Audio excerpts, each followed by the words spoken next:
qui imaginait ça au moment du tirage? Non, mais parce que maintenant, c'est simple de dire le Real est plus fort, Naples n'est pas à la hauteur. Mais Naples a fait douter le Real Madrid, et à mon avis, pour ce que c'est Naples, pour ce que c'est Real Madrid, c'est une belle victoire. Je veux dire, le Real est objectivement plus fort. Bien sûr. Parce qu'il est plus fort à tous les postes et dans chaque ligne.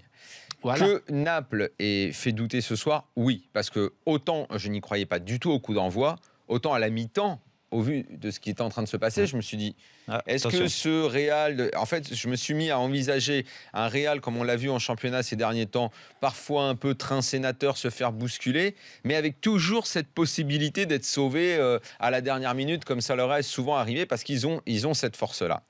Maintenant, juste pour démarrer, j'aimerais quand même dire, et c'est une particularité du Real et souvent des grosses équipes, je me suis fait la réflexion quand j'ai vu la compo, je dis, putain, c'est une équipe qui pendant 3, 4 mois, 5 mois a beaucoup bricolé, a vu des mecs, des charnières centrales recomposées, machin, des mecs absents, Bale pas là pendant des mois. Et au moment où arrive début mars, ce qui, on le sait, est le moment capital des gros clubs, on le dit chaque année, c'est là maintenant que ça commence, ils arrivent, ils ont l'équipe type.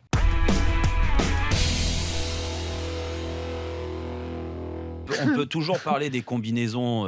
Tu sais, Fred, pendant le match, nous parlait des blocages qu'ils font pour Ramos, pas de problème. Mais après, c'est la qualité du tireur. Bah oui. Ce que je veux dire, c'est que Kroos, il a une main à la place de son pied droit. Donc, ce que je veux dire, il vise une zone, Kroos. Après...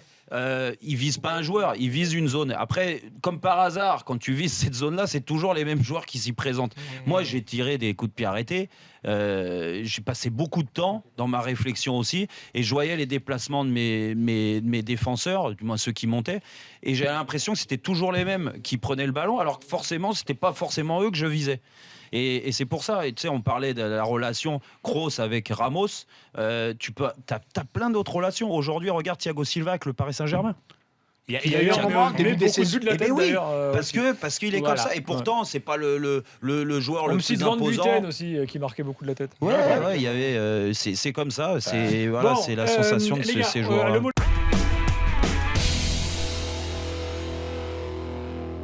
Bah ça, c'est très wengerien. C'est ce côté Matamor ou Don Quichotte, va savoir comment tu veux le qualifier. Mais qu'il pensait, enfin il espérait que son équipe allait pouvoir faire quelque chose, marquer d'autres buts, etc. Et donc allait se découvrir. Et bon, et quand tu es face à ce Bayern-là, qui est absolument, qui est d'une presque cruel d'ailleurs, dans son réalisme en contre, ben, tu t'exposes à ce genre de choses, ce qui est une humiliation. Et je crois que ce soir, même les plus loyaux des loyalistes sont tous d'accord que nous avons certainement assisté au dernier match européen d'Arsène Wenger à l'Emirates. Tu penses que c'est ce match qui va sceller son sort ? Non, c'est pas ce match, c'est toute la saison qui va sceller son sort. C'est plutôt le fait que c'est le match de trop. Pour moi, tu te souviens, Gilbert, on en avait parlé avant ces deux rencontres contre le Bayern. J'avais dit que ça sera pour moi le moment absolument crucial dans cette saison d'Arsenal. Si jamais ils s'en sortent bien, ok, pas de problème, on continue. Mais là c'est une humiliation.